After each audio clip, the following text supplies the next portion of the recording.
বন্ধুরা। তো এটাই আমাদের পশ্চিমবঙ্গ। এটা সেই পশ্চিমবঙ্গ যেখানে গঙ্গা প্রবাহিত হয়। দার্জিলিংয়ের চা সারা বিশ্ববিখ্যাত। আজকে আমরা আমাদের এই পশ্চিমবাংলা নিয়ে কিছু কথা বলবো। পশ্চিমবঙ্গের ইতিহাস প্রাগৈতিক ঐতিহাসিক যুগ থেকে শুরু। মহাভারতের বঙ্গরাজ্য থেকে পাল আর সেন রাজ্য নামে এই রাজ্য পরিচিত।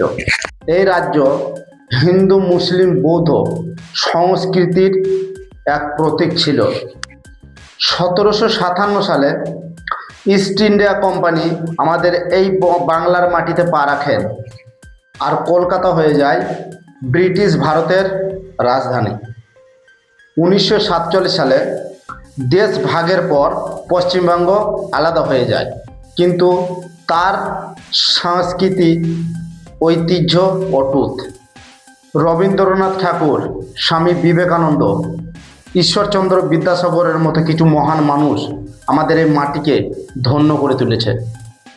আজ আমাদের এই রাজ্যের জনসংখ্যা টোটাল 10,62,00,000 বেশি, আর এটা ভারতের ষষ্ঠ বৃহত্তম অর্থনীতি। আমাদের পশ্চিমবাংলা মানে রবীন্দ্রসঙ্গীত, বাউল গান আর যশোর কুটোর নাচ ফেমাস। দুর্গাপুজোয় এখানকার সবচেয়ে বড় উৎসব। আমাদের ঐতিহ্য খাবার যেমন রসগোল্লা, কচুরি, ঘুগনি, সন্দেশ, আরও কত কী। আর বাঙালির বই পড়া প্রথা সারা বিশ্ববিখ্যাত। প্রতি বছর কলকাতার বুক ফেয়ারে লক্ষ লক্ষ মানুষ জমা হয়।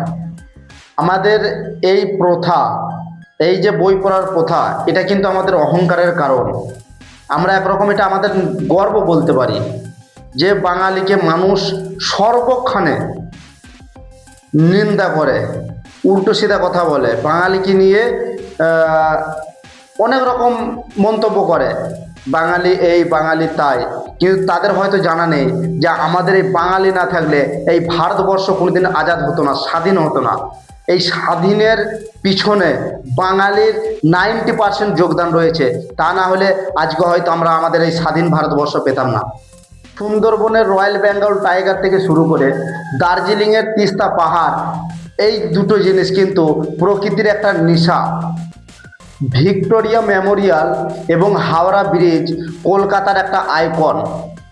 গঙ্গাসাগর মেলার লক্ষ লক্ষ তীর্থযাত্রী থেকে শুরু করে এবং ট্রাভেলারদের জন্য আমাদের এই বাংলা একটি আকর্ষণীয় জায়গা। বেলফুল আর বাঁকুড়ার টেরাকোটা মন্দির যেন আমাদেরকে মুগ্ধ করে দেয়, এবং এই জায়গাগুলি পর্যটনদেরকেও খুব মুগ্ধ করে তোলে।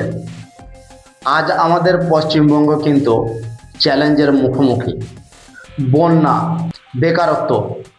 আজ আমাদের রাজ্যের সরকার কিন্তু উন্নয়নের চেষ্টা করছে, কিন্তু কিছু কিছু কারাপশন নীতার কারণে সেগুলো হয়ে উঠছে না, বা যে জায়গাটা যতটুকু মূল্য দেওয়ার কথা সেই জায়গাটাই ততটুকু ফোকাস দিচ্ছে না।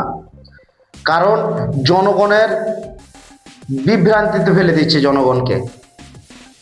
তো আমি বলবো না যে আমাদের সরকার খারাপ, অবশ্যই আমাদের সরকার ভালো। কেননা আজকের বুকে দাঁড়িয়ে আমাদের কলকাতা অল ওভার ওয়েস্ট বেঙ্গলের মধ্যে রাস্তাঘাটের দিক দিয়ে যথেষ্ট উন্নতি করেছে আমাদের এই সরকার। কিন্তু এডুকেশনাল পারপাসে শিক্ষার ব্যাপারটা আমাদেরকে আর একটু উন্নতি করতে হবে। এটা আমাদের রাজ্য সরকারের কাছে আমার তরফ থেকে একটা রিকোয়েস্ট। এডুকেশন পারপাসটাকে কোনো রকম বিজনেসভাবে নেওয়া যাবে না। বন্ধুরা, এই রাজ্য কিন্তু আমাদের। তো এই রাজ্যের শান্তি শৃঙ্খলা বজায় রাখার দায়িত্ব আপনার এবং আমার। তো আমরা আজ থেকে ওয়াদা করব যে আগামী দিনে আমরা হিন্দু, মুসলিম, জৈন, খ্রিস্ট যত ধর্ম অবলম্বী আছেন, আমরা সকলেই হাতে হাত দিয়ে আমাদের বাংলা গড়ে তুলব, আরও উন্নত বাংলা গড়ে তুলব। তো কে কি বলছে কারো কথায় কান দেবেন না। আমাদের বাংলা রক্ষার দায়িত্ব আমাদের। বাইরে থেকে দুষ্কৃতীরা এসে আমাদের বাংলাটাকে ছন্নছন্ন করার চেষ্টা করছে, কিন্তু সেটা আমরা কখনো হতে দেবো না। তো আপনার আমার দায়িত্ব আমাদের বাংলাকে বাঁচিয়ে রাখা।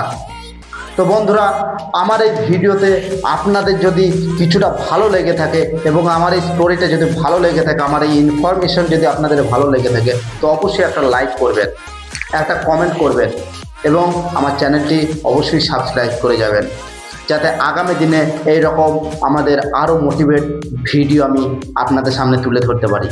তো অবশ্যই সাবস্ক্রাইব করতে ভুলবেন না। ধন্যবাদ।